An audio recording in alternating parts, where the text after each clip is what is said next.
Welcome back to the channel. It's Logan Sparty Gaming 24. I'm back here with part two of my top 10 video game series. Part one was an old list. I suggest you go check it out. You don't have to though for part two, which starts right now. Obviously, I'm starting with some honorable mentions. I put a lot of effort into this, so I'd really appreciate the support. A like, a subscribe, either one, preferably both, obviously, but that's not necessary. Let's not waste any more time and let's get into it.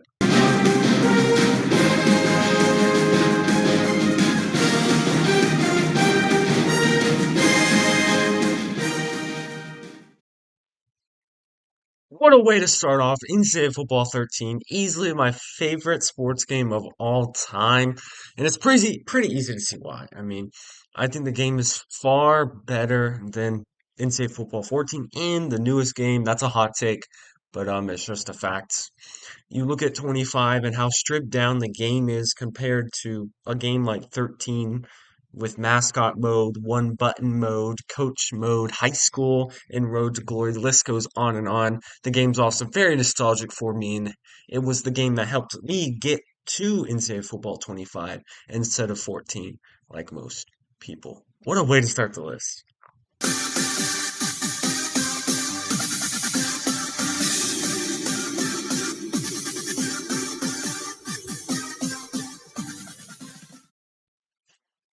Pokemon Sword and Shield also earns an honorable mention spot. This game is, really been a game that I've recently fell in love with again. Obviously, I played it when it came out. I never beat it, and I actually sold it as a younger kid. Terrible idea. I got it back, beat it, and I just recently beat it again. I think it's far better than Scarlet and Violet. Um, you know, great region, great starter Pokemon. G-Maxing is always fun. Definitely a game that is easy to pick up and play.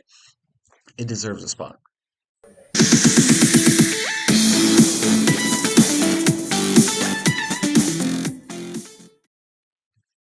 It's starting to get good with the last honorable mention, Rocket League. I think the other two games, I still love them, but not as much as this game and the other ones further on. Yeah, Rocket League just missed the top 10. I actually got it before it became free in 2019. Man, that was a long time ago. 6 years. That's crazy. But yeah, I may not be good at the game. I may be stuck at gold forever. But hey, it is a fun game. Great soundtrack. Hatsune Miku. I mean, come on, what can you go wrong with? Um, yeah, definitely an up and down game. Like I just picked it up a couple days ago and hadn't played it in a month or two. But a really good free to play game, especially as a soon to be college student and not wanting to spend a bunch of money on games. Uh, yeah, on to the actual top 10.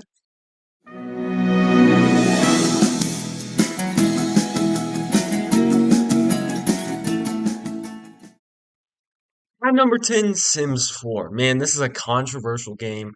The definition of an up and down game for me.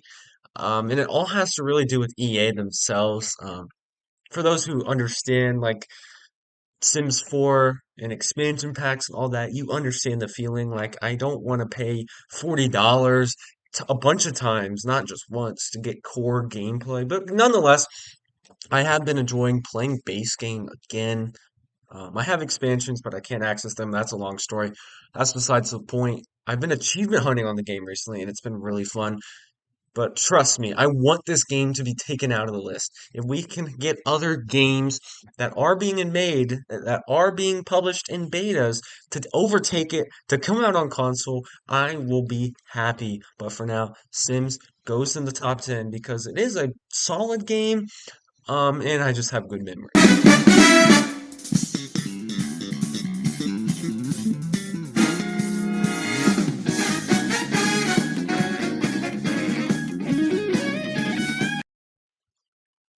At number 9, we've got Mario Kart 8 Deluxe. One of the best racing games of all time, if not the best racing game of all time, and overall just one of the best party games. I think it's so easy to be able to pick up Mario Kart and play it with anybody, and to teach somebody to play Mario Kart who's never touched a video game controller at all, which I've had to do quite a lot. Um, but hey, that's not a shot at anybody. Am I ready for Mario Kart 9? Yes. Will I play it anytime soon? Absolutely not. Not with the prices. I can make a whole video on that themselves, but we're not going to.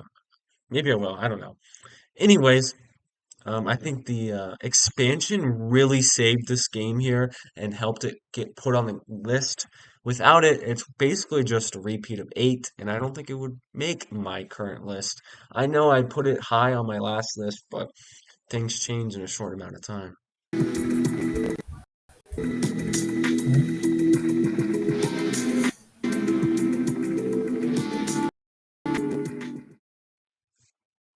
Number 8, we've got Fortnite. Man, another controversial game. I think I'll look back on this pick if I ever remake this video for a third time and just absolutely hate it.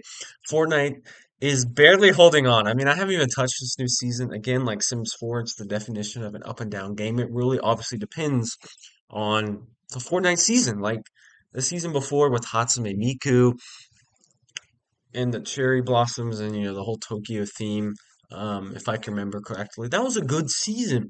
This one, I haven't even touched a game of it. Either way, though, Fortnite is by far the game I've played the most hours of, um, and spent the most money on, which is kind of unfortunate. Kind of don't like to admit that, but that's just a fact.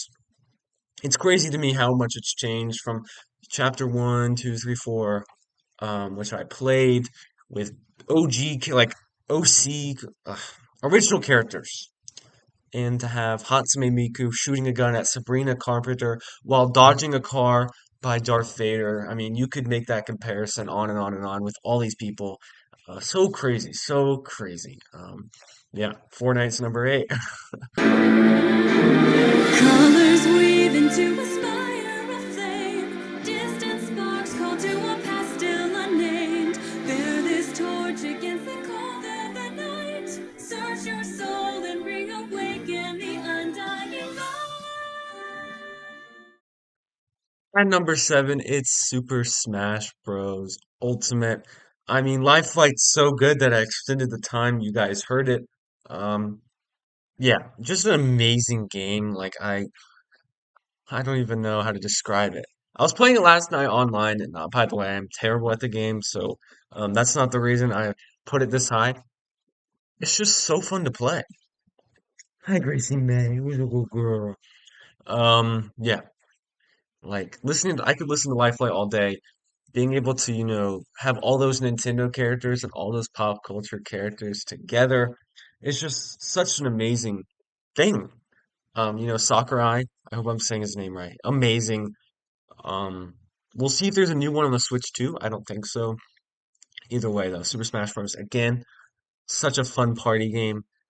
I am terrible at it, but it still deserves a spot in the top 10.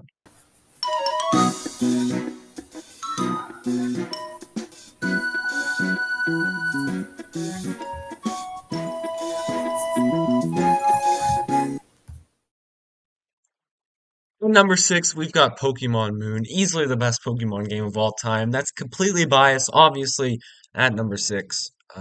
I do love the game. Not only was it the first Pokemon game I ever played, but it was the first Pokemon game I ever beat, and the first video game I ever beat. I still remember beating it as I pulled into my driveway. Yeah, I had to do the final battle like 20 times. I just replayed it recently and destroyed it in the first try.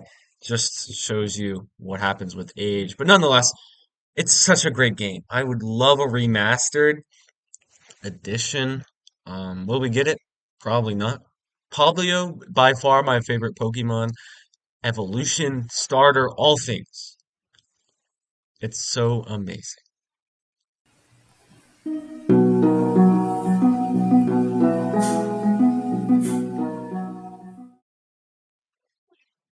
Number 5, it's Stardew Valley, easily the best indie game of all time. And the best farming game of all time. Just a perfect game. Great music. It's crazy that one guy made the whole game, in my opinion. Haven't really played it a lot recently, but it's got a special place in my heart.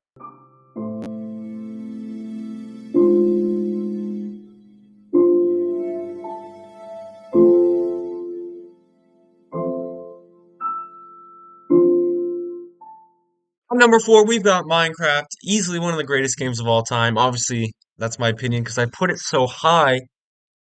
Just from the music, the gameplay, all of it. There's few flaws. I mean, the content I watched as a kid is so memorable, whether it was Stampy or Dan TDM or LD Shadow Lady. More recently, Techno, may he rest in peace. The Minecraft movie was great, and I highly suggest it for those who haven't watched it yet. Does the Minecraft movie make me want to play the game again? Absolutely not. That was weird. Anyways, let's move on.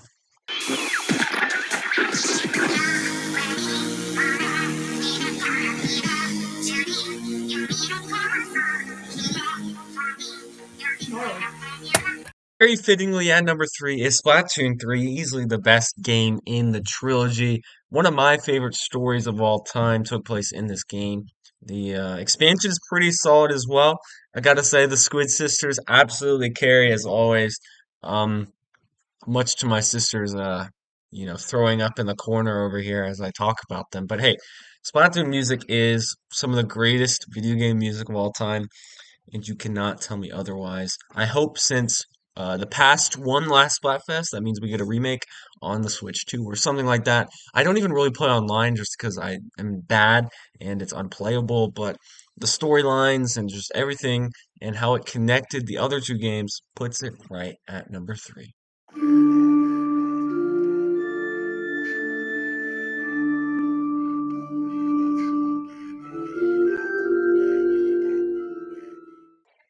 We finally made it to the final two, and at two, it's Fire Emblem Three Houses. Easily the best story game I've ever played, the best RPG I've ever played. What an amazing game. And I found it so many years after it came out, but I was just taken away with not only the characters, the story, the combat, the music, all of it. The fact that there's like three, four different playthroughs and endings is so great. It's so much better compared to the newest game, Engage, and that's still a pretty solid game. That just shows how good Three Houses is. I don't really have a favorite house. I would say combat's best with red, story and characters is best with yellow, and then blues just average, above average in both. I do have a favorite character, and that's Mary Ann. Um, she's pretty awesome. That said, let's go to number one.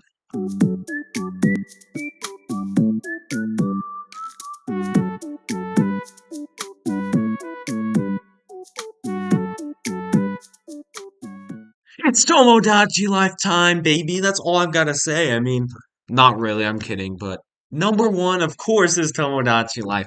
For those who have been here, have watched any of my videos, know me at all, know this is not a surprise at all. Of course, I'm excited for the new game. I waited how many years for it to come out, and finally we got it. I am scared though with the pricings and all that stuff, but I don't have to worry about that quite yet as the new game's coming out in 2026. The game on the 3DS though is perfect. It's the perfect quirky Nintendo game. I'm honestly going to make a whole new series on it very soon, so pay attention to that. But that concludes my long top 10 gaming list. Thanks for watching. Again, I put a lot of effort into this video. Remember, though, as always, and most importantly, none of this matters as much as God matters. Remember to keep God one, and I'll see you in the next one.